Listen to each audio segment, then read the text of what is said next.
جس کا تعلق ہے اور ملک میں ادویات کی بڑھتی قیمتوں نے جو ادویات ہیں ان کو متوسط طبقے سے دور کر دیا ہے. ایک نارمل مڈل کلاس شخص اب کافی ادویات ایسی ہیں جن کو افورڈ ہی نہیں کر پا رہا.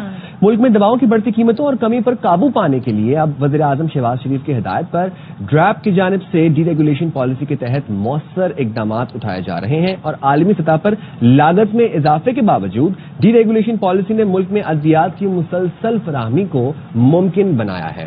بالکل. اور پی پی ایم اے کی ترجیح ہے کہ قیمت میں تبدیلی کے باوجود جو ایک متوسط طبقے سے تعلق رکھنے والا کوئی بھی شخص ہے اور اسے کسی میڈیسن کی ضرورت ہے تو وہ متاثر نہ ہو. ڈی ریگولیشن پالیسی سے معیاری اور ضروری ادویات کی فراہمی بھی ممکن ہوگی. اب یہ جو پالیسی ہے اس کے اثرات کیا ہوں گے, کیا امپیکٹ ہوں گے, اسی حوالے سے ہم بات کر لیتے ہیں. ہمارے ساتھ موجود ہیں چیئرمین پی پی ایم اے اور مینیجنگ ڈائریکٹر توقیر الحق صاحب. تھینک یو سو مچ توقیر صاحب, بہت شکریہ آپ کا. توقیر صاحب مجھے بتائیے گا کہ عالمی سطح پر خام مال لاجسٹک کی قیمتوں میں اضافہ ہوا اور ظاہر ہے اس کے باوجود ڈی ریگولیشن کے بعد اب یہ جو دوائیں ہیں ان کی ایک جو کنٹینیوٹی ہے, دستیابی, اویلیبلٹی ہے, اس کو کیسے یقینی بنایا جائے گا؟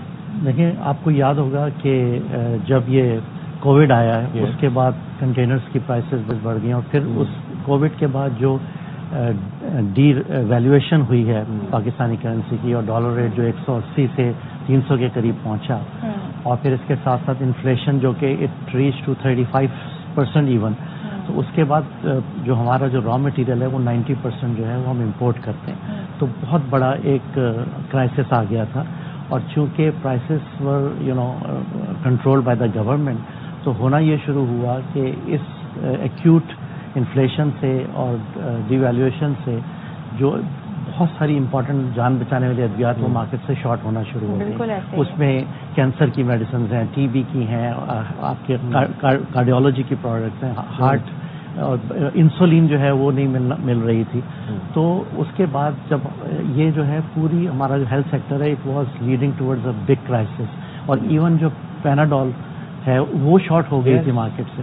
تو یہ تو گورنمنٹ کا بڑا اہم فیصلہ ہے. اچھا, یہ جو ڈی ریگولیشن ہوئی ہے 2024 فیبروری میں, دس از ناٹ, یہ ایسا فیصلہ نہیں ہے کہ یہ کوئی بالکل آؤٹ آف دا ورلڈ ہے, یہ it is in line with the international practice. اس کے بعد کیا ہوا ہے کہ آپ دیکھ رہے تھے اس وجہ سے کہ جب یہ اتنی کاسٹ بڑھ گیا, صرف یہ اے پی آئی ہے جو را مٹیریل کی کاسٹ نہیں ہے, آپ یہ دیکھیں کہ بجلی کی کاسٹ کہاں سے کہاں گئی, گیس کی کاسٹ کہاں سے کہاں گئی, ہم جتنے کیمیکلز منگاتے ہیں ان کی جو ڈبل ہو گئی کاسٹ, اور بجلی اور اس کی آپ نے دیکھا تھا کتنی ڈبل کاسٹ ہو گئی تھی, پروڈکشن کاسٹ بڑھ گئی. پھر جو ہمارے جو تھرڈ پارٹی میں وہ ہوتے ہیں ورکرز ہوتے ہیں وہ 19,000 سے 37,000 پہ چلے گئی ان کی تنخواہیں. تو اٹ واز ویری ڈیفیکلٹ. تو یہ تو کرائسس کی طرف جا رہا تھا. اب ڈی ریگولیشن کا فائدہ یہ ہوا ہے کہ جو 2 سال سے یہ جو شارٹیجز ہو رہی تھی اتنی امپورٹنٹ, دیکھیں اگر کسی کو اینٹی بایوٹک چاہیے, وہ بیمار ہے اور اگر وہ اس کو وہ ریلیونٹ دوا نہیں مل رہی تو وہ بھی اس کے لیے جان بچانے والی دوا ہے. تو اس احسن فیصلے سے سب سے پہلے تو یہ ہوا کہ میڈیسنز کی اویلیبلٹی انشور ہوئی, یہ ساری دوائیاں واپس آ گئی ہیں, اب پروڈکشن ہو رہی ہے. اور دوسرا فائدہ یہ ہوا ہے کہ اس کی وجہ سے جو شارٹیج تھی, جو کاؤنٹر فیٹ یا اسمگل ادویات تھی اور پیشنٹ مارا پھر رہا تھا, وہ جو ہے نا وہ سلسلہ جو ہے وہ رکا ہے. یہ سب سے بڑا فائدہ یہ ہوا ڈی ریگولیشن کا کہ ایکسیس آف میڈیسن جو ہے وہ ہو گئی ہے. سب سے مہنگی دوا وہ ہے جو اویلیبل ہی نہ ہو. تو ماشاء اللہ industry is now all focus, اور یہ گورنمنٹ نے بہت احسن فیصلہ کیا کہ جس کی وجہ سے اب یہ میڈیسن کی اویلیبلٹی.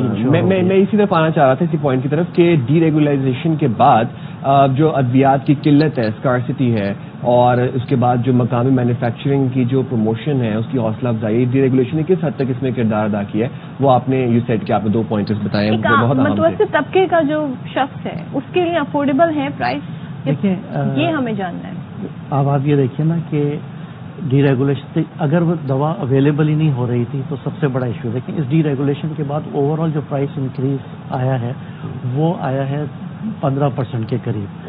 ٹھیک ہے, جب یہ ڈی ریگولیشن نہیں تھی تب بھی 10% تو تقریباً ہر سال جو ہے وہ گورنمنٹ ہمیں پرائز دیتی تھی. دیکھیں اس وقت 2 ٹائپ کی کیٹیگری ہیں, جو نان اسینشل ہیں اس پہ ڈی ریگولیشن ہوئی ہے, لیکن جو 462 اسینشل ڈرگز ہیں اکارڈنگ ٹو WHO کی لسٹ وہ آج بھی گورنمنٹ کنٹرول کر رہی ہے اور اس کا کنٹرول گورنمنٹ کے پاس ہی ہے.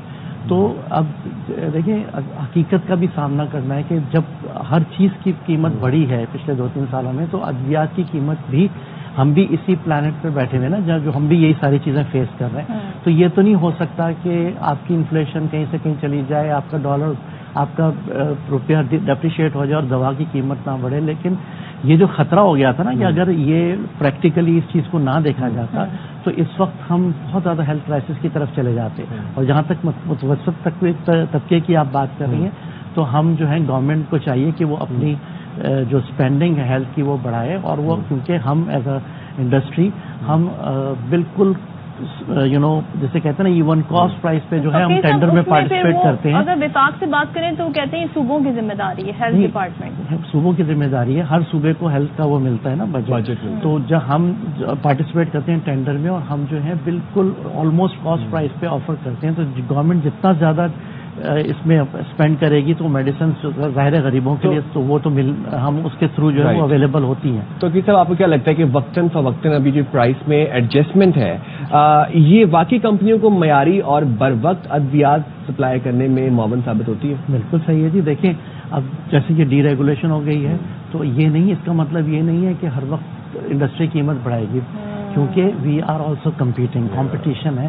تو یہ مارکیٹ فورسز نے اپنا کام کرنا شروع کر دیا ہے, اور جو اسینشیل ڈرگز ہیں اس کو ہر سال گورنمنٹ جو سی پی آئی آتا ہے جولائی میں اس کے حساب سے 70% آف سی پی آئی ہم اسینشیل ڈرگز پہ قیمت بڑھائیں گے, گورنمنٹ دیتی ہے.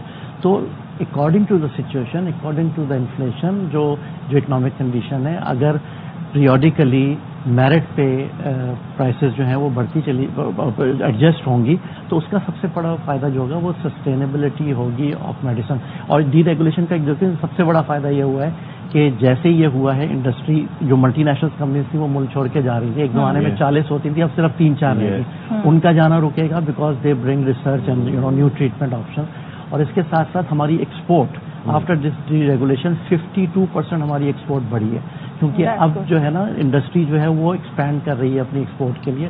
اچھا پھر یہ کہ جابس کریٹ ہوں گی ڈی ریگولیشن آنے سے, جب انڈسٹری, کیونکہ سب سے زیادہ ینگ جو فارمیسی سے نکلتے ہیں یا جو گریجویشن کر کے آتے ہیں, ہم لوگ سب سے زیادہ جابس ان کو دیتے ہیں. لے آفس ختم ہو رہے ہیں. اور اب یہ کہ ڈی ریگولیشن سے ایک فائدہ یہ ہوا ہے کہ جو نیو ٹریٹمنٹ آپشن ہے وہ جلدی آ رہے ہیں, نئے میڈیسنز جلدی آ رہی ہیں, جس کی وجہ سے نہ صرف عوام کو نیو ٹریٹمنٹ آپشن مل رہے ہیں بلکہ اس سے ہم ایکسپورٹ جہاں ہم کریں وہاں بھی ہم جلدی آئیں گے compare to over neighbouring countries like India. Taqi sahab lastly آپ کوئی میسج اس حوالے سے دینا چاہیں تو اس پلیٹ فارم کے تھرو؟ دیکھیں ہمارا میسج یہ ہے کہ جی انڈسٹری بالکل ہمیں احساس ہے کہ ہم ایک بہت سینسٹیو ایک ہیلتھ سیکٹر بہت سینسٹیو ایشو ہے, اور انشاءاللہ آپ یہ دیکھیں گے کہ دیکھیں یہ جو ایک ڈی ریگولیشن ہے اور بہت سارے جو ہارڈ شپ کیسز ہمارے پھنسے ہوئے تھے وہ بھی گورنمنٹ نے ہمیں سپورٹ کی ہے.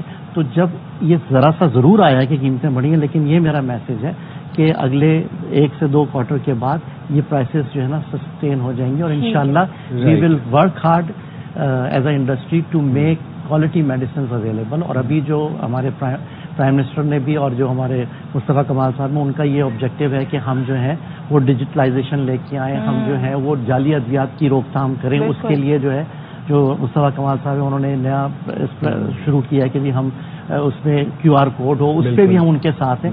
تو industry will work together with the government to make sure کہ ہماری میڈیسنس کی کوالٹی بہتر ہو, جعلی ادویات کا خاتمہ ہو, اور ہماری پرائسز جو ہیں وہ پریکٹیکل اور سسٹینیبل رہیں. مقصد پرائسز بڑھانا نہیں ہے, مقصد یہ ہے کہ میڈیسنس کو ہم ملک میں اویلیبل کریں تاکہ پیشنٹس کو خدا نخواستہ. اور وہی بات اویلیبلٹی ہوگی تو پھر پرائس بھی اتنے زیادہ اوپر نہیں جائیں گے. Thank you so much doctor الحق صاحب, موائز صاحب تھے, اور گرو آپ نے ملاحظہ کیا. پر ہم بریک لیتے ہیں, بریک کے بعد واپس آتے ہیں.